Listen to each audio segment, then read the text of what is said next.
ಕುಮಾರಣ್ಣನ ಅಪ್ಪಟ ಅಭಿಮಾನಿ ಆತ್ಮಹತ್ಯೆಗೆ ಕುಟುಂಬಸ್ಥರಿಗೆ ಸಾಂತ್ವನ ಹೇಳಿದ ನಿಖಿಲ್ ಕುಮಾರಸ್ವಾಮಿ. ಅಧಿಕ ನೆರವು ನೀಡಿ ಜೀವನೋಪಾಯಕ್ಕೆ ನೆರವು ನೀಡುತ್ತೇವೆ ಎಂದು ಭರವಸೆ. ಈ ಘಟನೆಯಿಂದ ನನಗೆ ಹಾಗೂ ಕುಮಾರಣ್ಣ ಅವರ ಮನಸ್ಸಿಗೆ ನೋವಾಗಿದೆ ಎಂದು ಸಾಂತ್ವನ ಹೇಳಿದ ನಿಖಿಲ್. ಮಂಡ್ಯ ಜಿಲ್ಲೆಯ ಮದ್ದೂರು ತಾಲೂಕಿನ ದೇವೇಗೌಡನ ದೊಡ್ಡಿ ಗ್ರಾಮದ ನಿವಾಸಿ ಮಹದೇವರ ನಿವಾಸಕ್ಕೆ ನಿಖಿಲ್ ಕುಮಾರಸ್ವಾಮಿ ಅವರು ಭೇಟಿ ನೀಡಿ ಮೃತ ಮಹದೇವು ಕುಟುಂಬಸ್ಥರಿಗೆ ಸಾಂತ್ವನ ಹೇಳಿ ಆರ್ಥಿಕ ನೆರವನ್ನ ನೀಡಿದ್ದಾರೆ. ಈ ಘಟನೆಯಿಂದ ನನಗೂ ಮತ್ತು ಕುಮಾರಣ್ಣ ಅವರಿಗೆ ತುಂಬಾ ಮನಸ್ಸಿಗೆ ನೋವಾಗಿದೆ. ಕುಮಾರಣ್ಣ ಸಿಎಂ ಆಗುವವರೆಗೂ ಚಪ್ಪಲಿ ಧರಿಸಿಲ್ಲ ಎಂದಿದ್ರು.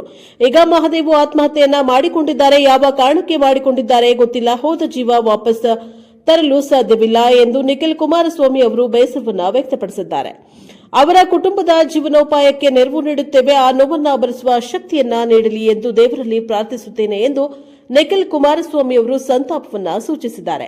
ಈ ಸಂದರ್ಭದಲ್ಲಿ ಮಂಡ್ಯ ಜಿಲ್ಲಾಧ್ಯಕ್ಷರಾದ ಡಿ ರಮೇಶ್, ತಾಲೂಕಾ ಅಧ್ಯಕ್ಷರಾದ ಚಿಕ್ಕತಿಮ್ಮೇಗೌಡ ಅವರು, ಮುಖಂಡರಾದ ಹನುಮಂತೇಗೌಡ ಅವರು ಉಪಸ್ಥಿತರಿದ್ದರು. ಬ್ಯೂರೋ ರಿಪೋರ್ಟ್ ವೇದಮೂರ್ತಿ, ಪ್ರಶಾಪ ಟಿವಿ, ಬೆಂಗಳೂರು.